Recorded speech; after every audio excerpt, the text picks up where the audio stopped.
Hi, this is Graham Bell with Real Intent. I have the pleasure of speaking with Gary Smith of GarySmithEDA. Hi, Gary. Hi, how you doing?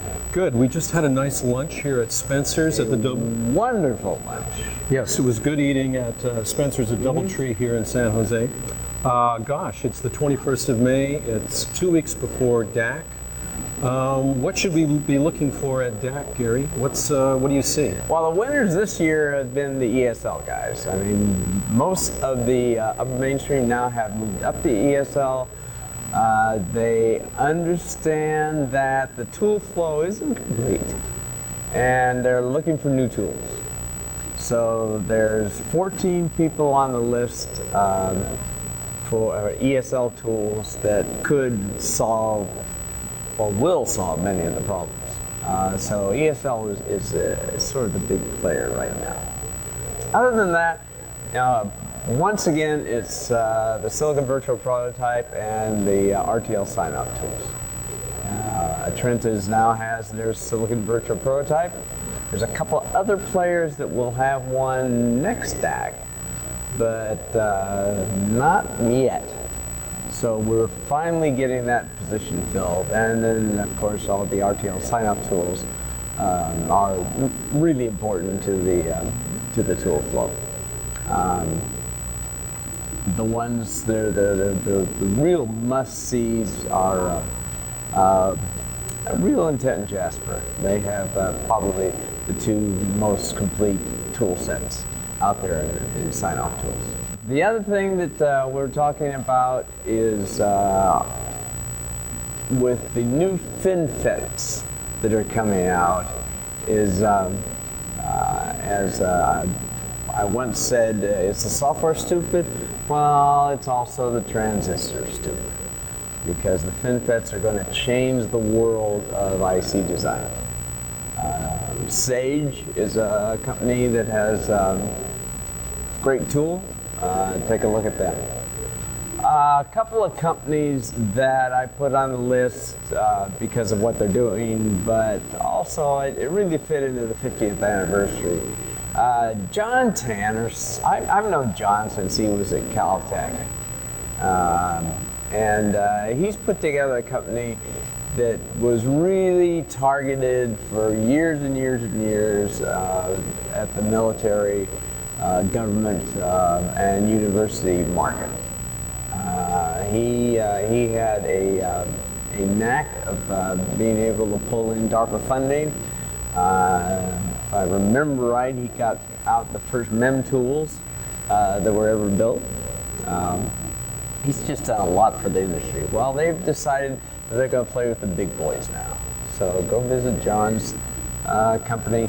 He's got some interesting tools that have been used for quite a while, and a little bit lower price point than you would expect of EDA tools. And the other guy is one of my favorite companies at DAC. I met him the first time that I came to DAC when I retired and became an analyst in '94. That's Library Technology. Mehmet is, I've known him since then. I've met his wife, I've met his kids. He's, again, at the transistor level, done a very good job of coming out with physical libraries that attack the power problem. So I didn't get to see him in time last year. And I regret it. He should have been on the list last year, but I put him on this year. Go say hi to him. He's the greatest guy in the world. Gary, will there be any presentations or talks that you give at DAC that you'd like to highlight for the audience? So Monday, Sunday night, 5 o'clock is my big presentation, and that's at the Convention Center, Ballroom ABC, which starts the Sunday night roll-off of parties and celebrations for the 50th DAC. I have, of course, the first Pavilion panel on Monday morning at 9:15, which we will kick off with usual blast from the Full Disclosure Blues Band. We're pretty excited because Grant's back with us, and I think we're going to even get done with a little harmonica working. Then I'm on Cooley's Troublemaker panel.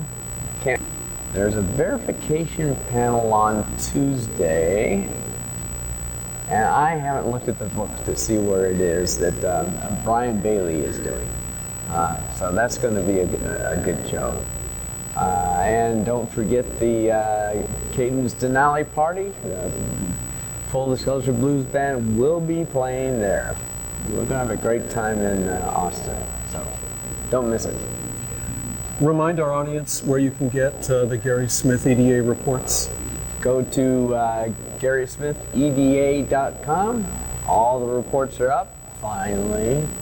And you'll be able to get all the landscapes, the what to see at DAC list, and a lot more information.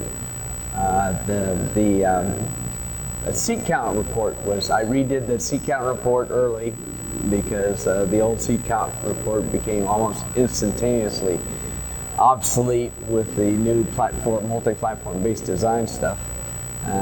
But we've now been able to get seat count not only on all the hardware guys, but we've got it on all the software guys too. So we're pretty excited about that. I did not expect to be able to do that. And by God, we did it. So. Gary, thanks for bringing us up to date just before DAC. Thank you. See you in Austin.